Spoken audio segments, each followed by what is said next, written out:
I'm here today with my friend Jamie, and Jamie, can you just maybe tell us a little bit about your story? Yes.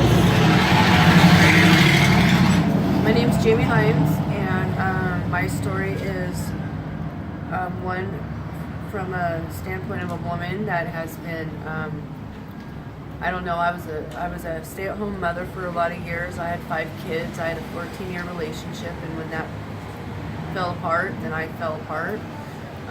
Because of having so many kids and being at home, I didn't gain the skills or the work references that I could have, and so therefore I struggle financially a little bit more than some. As far as as well as with education, I never got my GED yet, so I got to work twice as hard now to acquire those things. I'm also have had some criminal background, so that makes it harder for me, as well as a DHS case, and I also pay child support. So I personally pay $600 a month for child support. So when I do work, they take 55% of my checks and leaves me with hardly anything when I do work. And did you spend some time homeless? I'm sorry, what? Did you spend some time without a house or out? Yes, I've spent the last 10 years I've been homeless majority of the time. The last 10 years since I lost my kids. Do you think it's do you think it's harder for women out on the street than it is for men? I definitely think it's harder for women. It's harder for women due to a lot of factors. We are, the streets are harder. People are in survival mode. They're more apt to take advantage of, and women in general, we're treated a certain way because we're women, and yeah, I don't know how to explain that one. Yeah. Did addiction play a part in any of what you've been through? Addiction played a part for my story because of the fact that I didn't know how any other way to make ends meet. I'm not, if we take the right and the wrong out of it, I was just trying to survive, and the system wasn't supporting me. The system was against me. The system was charging me the most, and so you tend to go and do what you have to do to survive. When you have to eat and you have to find a place to stay, you tend to do what's in your environment, and that's what the environment was. So we adapt in Right. survival mode like that. And so, but recently things have changed for you. Yes, I just got really tired of that.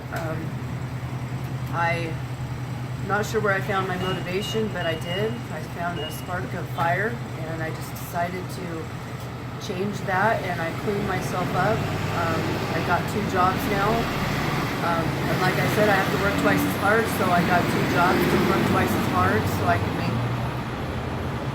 the same as somebody in one job. And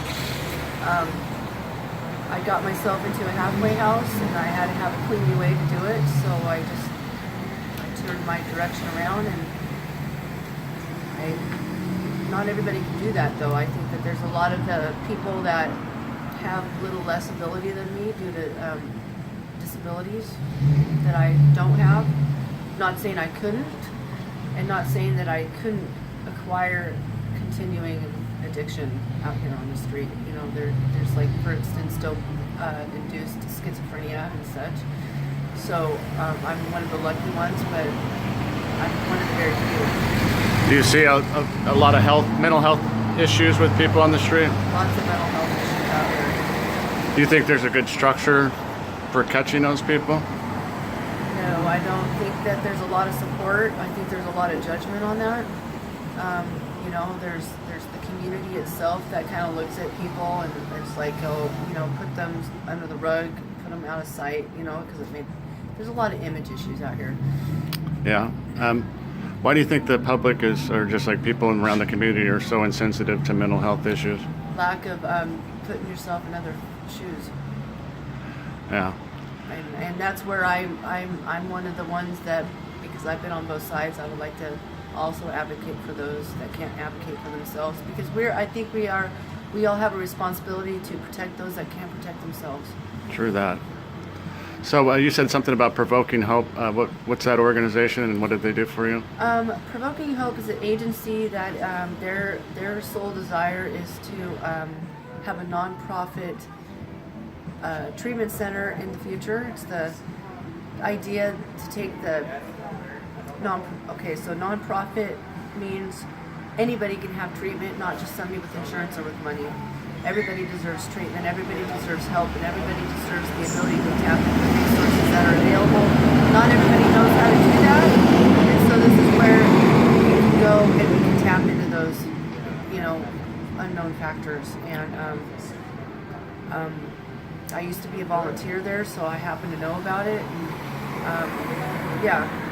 it's the hopes of taking the government kind of the overhead out and having the community take care of its own community.